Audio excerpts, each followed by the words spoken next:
Good afternoon, you wee bastards, and welcome back to World of Warships with Koala, and welcome aboard, well, welcome to a squadron of F2A Buffaloes.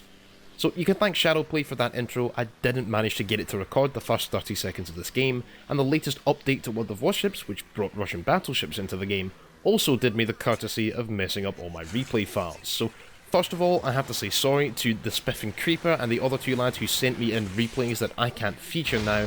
Wow, that was a good hit. 9 rockets connected and a fire set on the Omaha for over 5,500 damage, barely a minute into this game. Secondly, to return to what I was getting at before, if any of you lads have any good Russian battleship replays, please feel free to send them in. So you join us in the Tier 6 US Navy ship USS Ranger, which I hope all of you lads will have been able to sniff out by now, if not by the title of this video, then by the fact that we've been flying a booster Buffalo squadron around for the last 2 minutes. We're here to talk about aircraft carriers. This is something that was highly requested in the comments of my Omaha video last week, not necessarily the Ranger, just aircraft carrier gameplay, and it's something I was keen to get up on the channel anyway, because it's actually closing on 2 years, I believe, since I last covered aircraft carriers on the channel.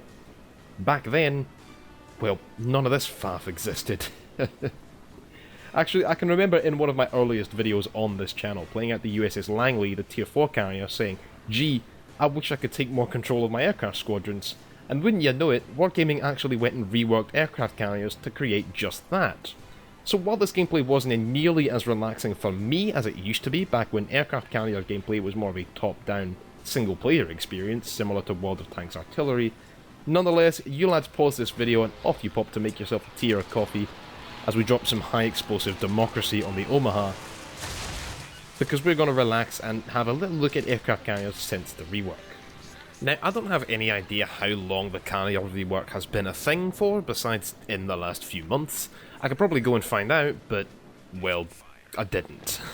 All I know is, coming back into World of Warships, I was stunned playing the Langley. This is literally what I envisioned for carriers back in the day, almost perfectly, and that idea was only me spitballing about the potential for some more immersive carrier gameplay. Nice bomb drop there, 3 hits and 2 fires. But it did take me some time to get reacquainted with the new gameplay mechanics. Obviously the wee lad in me got addicted to the speed of strike fighters with unguided rockets, and all the fires they set, but I know some of the players on my Discord, which you can join at the link below, were surprised by the overhaul as well.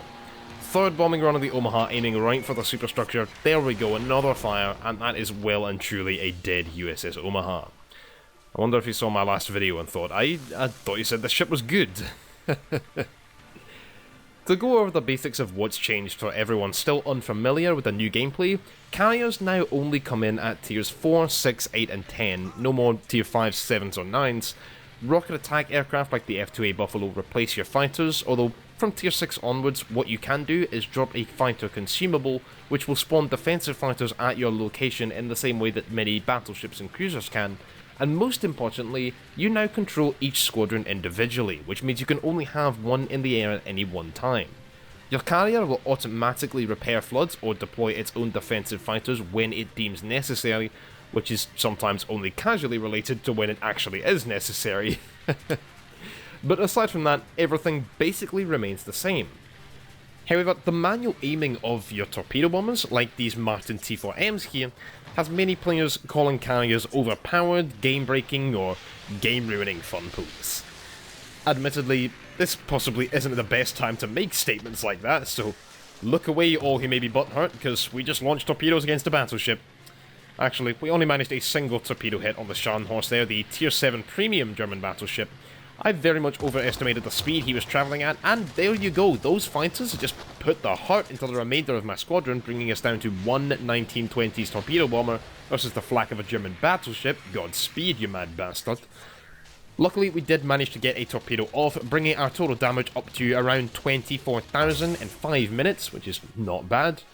But those fighters were actually launched from one of the enemy team's carriers, HMS Furious, rather than the Scharnhorst. That's right, the Royal Navy now has access to the fun police as well. Who would have guessed it?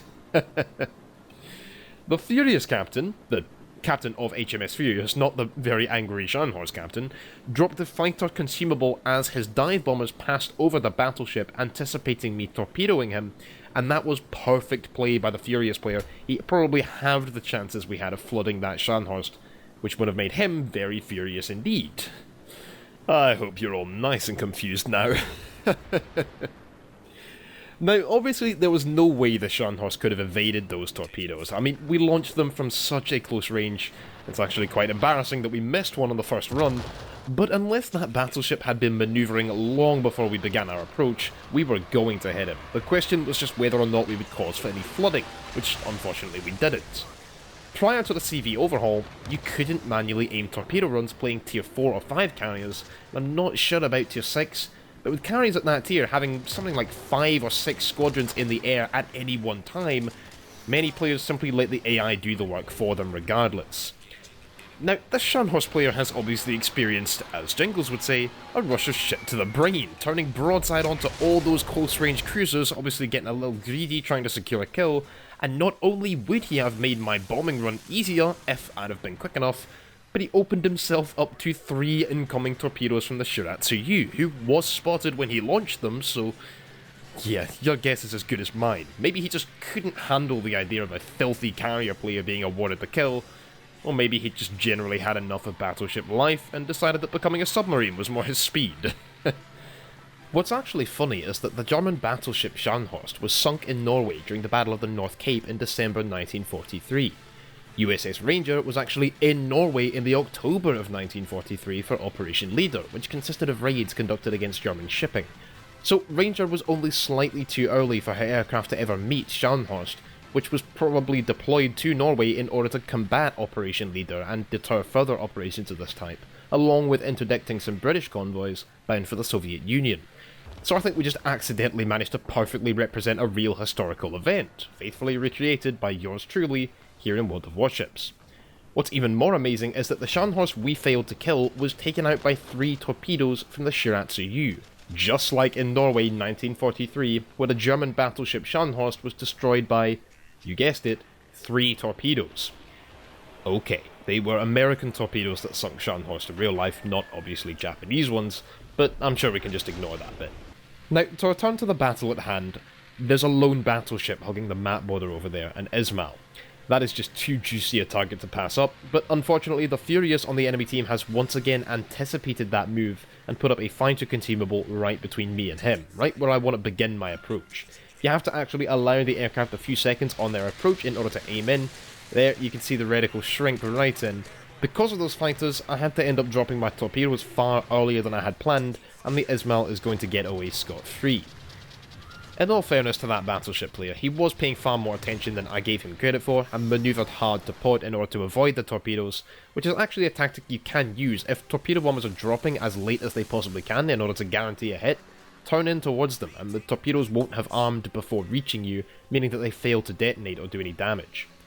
So we're almost 10 minutes into this game, and we've only done 30,000 damage. That was possible with 2 strikes back in the old Tier 4 Langley before the rework, and we've done a lot more than 2 strikes with our 22 hits on targets with all our munitions combined. So why then are players still accusing carriers of ruining their gaming experience? Well, Tier 4 carriers are nearly worthless compared to what they once were. Your torpedo bombers are so slow and have such small HP reserves that they're often picked off by flak before you can re-engage after the first run, even against solitary battleships. The torpedoes themselves only do the damage of a single high explosive bomb with very little chance of causing flooding against battleships, and you only launch 1 per engagement. Your dive bombers are better, they launch 2 bombs per engagement, they're much faster and more survivable, but they just don't have the damage output or fire setting chance. They're also quite inaccurate, you'll be lucky to even hit a destroyer on the move with a tier 4 dive bomber, unless he decides not to bother manoeuvring out of the way. Your strike fighters on the other hand are nice, and they're perfect for spotting targets too. This is one of the things destroyer players have been lamenting about since the rework, because now they keep getting spotted from the air when they're trying to sneak their way into positions to launch torpedoes. But because those aircraft are so comparatively slow and don't dole out the damage they used to back when each torpedo run from a Langley's T4Ms consisted of 3 torpedoes rather than 1, your overall damage output per match is going to suffer. I used to be quite capable of 80,000 damage games in the Langley and 120,000 damage games in the Tier 5 carrier USS Bogue, whereas now that's a pretty good result even here in the Tier 6 Ranger. On the flip side, you do now have infinite aircraft. You're not reduced to a battering ram after 6 or 7 squadrons go down, You just have to wait for squadrons to recycle and procure more aircraft from the endless depths of your hangar bays. And what you can do is something I like to call spot locking, something we're doing right here against the enemy Akatsuki. We engaged him twice earlier with strike fighters, and now we're headed right back in with dive bombers, so even though he killed the friendly Shiratsu-U and went undetected because of that, that won't last long. Basically, what ends up happening is that when you hit F in order to recover a squadron that's in the air and return to the carrier, you can immediately launch another squadron, and there is absolutely no way that a cruiser, let alone a battleship, will have moved far enough away in the time it takes your new squadron to get back to that location that you won't be able to spot them all over again. This, coupled with the fact that there can now be triple carrier games, well, stealth is hard. So if all of you watching this want to help me coin the term spot locking, keep saying it. I'm sure we'll shoehorn it into becoming a common saying. Now, you might be saying, but Koala, wasn't spot locking always possible, especially with multiple squadrons up at once? If you are, well done, you're already using the phrase spot locking. You're also incorrect. See, this reliance on spotting requires you to lead your aircraft right towards the enemy where they're much more likely to be shot down. Not only do you have infinite aircraft now, but you don't control fighter aircraft in the way that you used to, and neither does the enemy. Before the overhaul, fighters were only there to combat the aircraft coming from enemy carriers. They had no ordnance, and they were the only aircraft that could intercept inbound bandits. There was no such thing as a deployable fighter consumable. Because of that, you can have your fighter squadrons escorting both your dive bomber and torpedo bomber squadrons all the way to their target, but enemy fighters could be diverted to intercept you very quickly, and with such a limited number of aircraft, you were basically probing the enemy's defense, trying to force them to waste their fighters by sending them into the wrong part of the map, while your bombers sneak through, get to their target, and egress out as quickly as possible so that you don't lose any of them. Now, we finally took out the Akatsuki there, and you may notice that's our only kill so far, but I do think that Omaha from the beginning of the match, yeah, we definitely deserved that kill. So, you know what? I'm going to call it 2 kills, and you lads mocking my potato gameplay in the comments, you're too late to stop me. The Akatsuki's death means that there's only one ship left down on this side of the map after the enemy team really pushed the right flank this game, and that's our old nemesis, HMS Furious. Now, if you're unfamiliar with what aircraft carrier gameplay used to look like in World of Warships, there'll be a card on screen where you can find my old video on USS Langley from back in 2017, which is also the video where I first suggested the potential for controlling aircraft in a more immersive way. And that's exactly what's happened. Instead of each team's aircraft carriers basically just focusing on playing chess with each other, and occasionally picking up some damage on some poor unsuspecting bastard on battleship, your focus is tied more seamlessly into the team-based gameplay that is World of Warships. That also means that with the enemy carrier being far less of a threat to your own aircraft, you can feel free to focus fire on one target until that ship is well and truly dead. Basically, what the overhaul did is make carriers leagues better at engaging destroyers than they previously were, which is something players who main destroyers won't be used to, and I suspect they're making up a large number of the fresh complaints because of that. But carriers are also now far worse at combating other carriers. You may notice we ceased launching raids against HMS Furious, although that is partially because this Bion and the Nagato have managed to push the left flank and are basically in our capture point now, and they're also about to take out the remaining ships on this side of the map, so we're going to be left alone in a few minutes. Now, let me draw your attention to this manoeuvre right here. We're assaulting this Bion with our T-4M torpedo bomber squadron from a massive altitude over this island, which is not good to do if you can avoid it, but the Bion turned off his northbound trajectory and I would have had to egress out and go all the way around if I wanted to re-engage him from the other side. That would have taken too long. We need to be putting the heart into this guy ASAP, which we just did for almost 8,000 damage, and hooray! For once we caused a flood. Luckily, we were far enough away from the island that the high altitude approach didn't disrupt our attack. We also had a convenient angle to disengage away from the anti-aircraft guns of the Nagato approaching from the south, conserving our aircraft. So, where previously enemy aircraft carriers were the only real threat to you, these days you can just about ignore them, which does involve you more with everyone else's game of World of Warships instead of the 2 or 4 player RTS game carriers used to play, but it almost completely eliminates that aircraft deterrent. You don't need to worry nearly as much about conserving your aircraft, you just keep throwing them at enemy ships relentlessly with nary a thing they can do about it. I would hate to see the death toll for aircraft in these matches. I think the US Navy would have some questions about the worth of all this. Although they'd probably be questioning how USS Ranger, a carrier smaller than the Lexington she was built to replace, was also able to carry an unlimited supply of aircraft and pilots. I should preface that statement about ignoring enemy carriers, however, by saying that one of your jobs at Tier 6 and above is to deploy fighter consumables in tactical locations in order to regain that deterrent, helping minimise the potential damage an incoming enemy squadron can do, even if you can't outright destroy them or turn them away. This is something the HMS Furious player on the enemy team was far better at than me. I've really been neglecting that duty this game just because this was one of my very first matches in a Tier 6 carrier with access to the fighter consumable. Oh, by the way, the friendly carrier on our team, another Ranger, just took out the Bion. You know what? 3 kills! So we're up to almost 70,000 damage now, which is not bad, and every strike I make on this Nagato is going to reset his capture progress, so even though the fellow Ranger completely failed to halt the enemy team's advance on the left side of the map, we're not in danger of being capped out. Oh, and the friendly Ranger is now dead. Well, shit, that's bad. I think we might be next.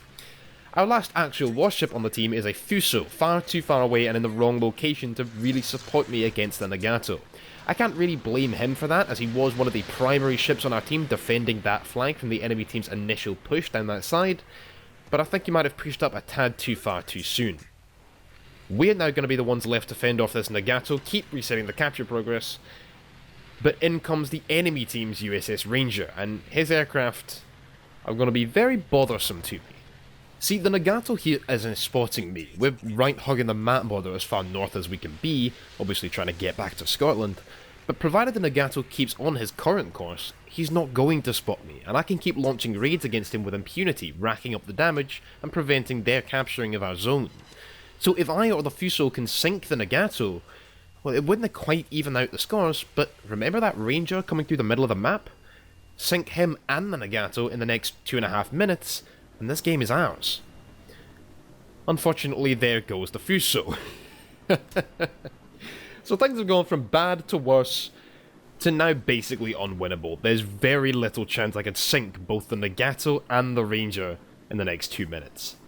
Now, surprisingly enough, the Nagato is actually retreating further back towards the centre of the map at this point, and I'm not sure why. He knows I'm the only player left on our team, he knows where I've got to be coming from, and retreating back into those islands is not going to make him more difficult to take out, or help to conceal him. He's not capturing this zone. Now, have a look at this bomb drop right here. We're not coming in at a good angle because I just wanted to get these bombs off as quickly as possible, but just before our timer runs out when we drop... Oh.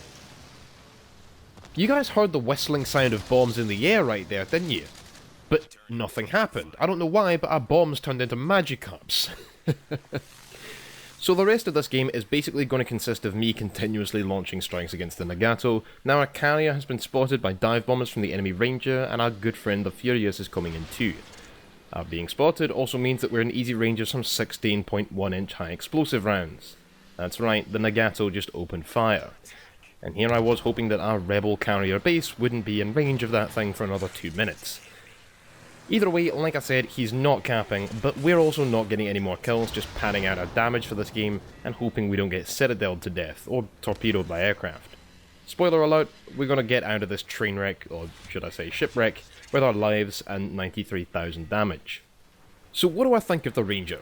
Well, she's an enormous step up from USS Langley, although stock it does suffer from having slow aircraft, and obviously we're not fully upgraded during this battle. Actually, it's still not fully upgraded in my port now. I've been focusing on putting crew skill points towards skills that increase fire setting chances, chances of flooding. The same goes for flags and camos, although once again I forgot to equip a camo before this battle.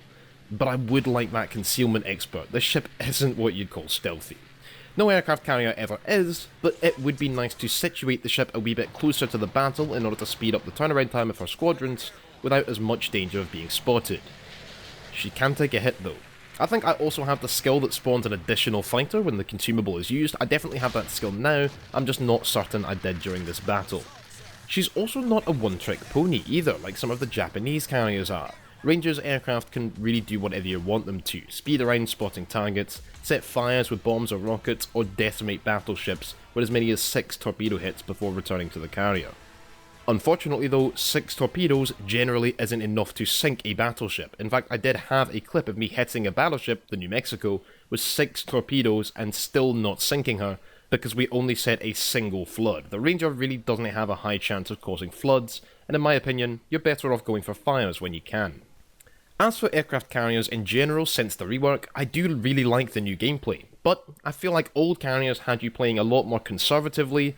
You just did more average damage when going in for the strike. While old carrier gameplay basically had you taking the role of an air officer on board a carrier, directing squadrons around and coordinating raids rather than executing them, with this current rework, you're not so much playing an aircraft carrier as you are playing World of Warplanes over the ocean. The lack of a threat from enemy fighter squadrons patrolling the hostile half of the territory allows strikes to be performed all over the map, which has brought about a change in the meta for all ships, where you no longer want to stay back in your half of the map patrolling in order to remain safe behind the air defense of friendly fighters. Instead, you go for flanking maneuvers and are more likely to extend further into the map sooner. What that change means to you is completely a matter of opinion, but as for carriers ruining the experience of playing World of Warships, I'm not sure I agree. They're certainly not perfectly implemented, but they don't have the capability for the sort of damage output they used to. They have, due to the increased capability of spotting targets, made that ability of destroyers somewhat redundant. Your job isn't to spot targets anymore on a destroyer, or to capture zones. You'll just be hit by rocket strikes and keep having your progress reset. That is very annoying mind, and I'm sure some players are of the mind that carriers, since the rework with infinite aircraft, have just taken over the job of destroyers, pouncing quickly and screening the map to provide their team with crucial intelligence. But the primary role of carriers remains support, not sinking ships, and regular old ships without the aid of friendly carriers do now have a lot more capability of putting the hurt into inbound enemy squadrons. You just can't keep the carriers at bay forever. Basically, each squadron is a lot less significant, but there's going to be a lot more squadrons launched at you, especially if the enemy carrier decides that it's time for you to die. Previously, carriers would have to very carefully pick targets and constantly be switching targets, which was okay as their damage output per strike was higher, but the hard limit on the amount of aircraft you had meant that if one ship on the enemy team was being protected by the focus of enemy fighters, then you weren't going to sink him. Now, if a carrier player wants you dead, and it's time for you to become a submarine. So while I don't think aircraft carriers ruin the game or are overpowered, I also don't believe we're quite there yet. There's still some work to go. Perhaps allowing for the deploying of multiple squadrons at once, with you first person controlling one but able to switch between them, but increasing the turnaround time and also forcing you to manually bring the squadrons back in for a landing would better balance their capabilities, preventing them spot-locking cruisers, just battleships, and returning the player more to the role of an air officer coordinating squadrons from the carrier. Either way, your opinion is of course up to you, and whatever that opinion is, I'd love to discuss it civilly with you in the comments section below. Just know that if you do main carriers and have been getting a lot of contempt from other players, not everybody hates you, and to all those players out there who are very capable in aircraft carriers and very good at supporting their team, like the captain of HMS Furious in this game, you have my utmost respect. Unless I'm in a match against you. Anyway, that's going to be it for this video, lads. I really hope you have enjoyed, and that if you did, you leave a like, subscribe to the channel, and hit that notification bell, join the 360 squad, as we are going to be doing much more World of Warships content in the future. I'm hoping to make it at least 2 videos per week. Once again, if you have replays you want me to feature in upcoming videos, please send them in to me either on Discord or via email, which you can find below, and in particular, if you've got any good Russian battleship replays, I'm very keen on having a look at them. Remember to come follow me on Twitter and Twitch, join the Discord server, and check out my Patreon if you wish to support the channel further. You can now also join the channel with a membership here on YouTube, and if you do want to, just know that your support means an absolute ton. Anyway, thank you lads all so very much for watching, have a lovely good day, and always remember, keep your bagpipes to hand, keep your kilt on, and I shall see you next video. I say a wee thank you to these lads for supporting me on Patreon. Captain Fubar, DA261, Gisli Gadarsson, and Dark Recon. You lads are bra. If you wish to join them, come check out the link in the description below.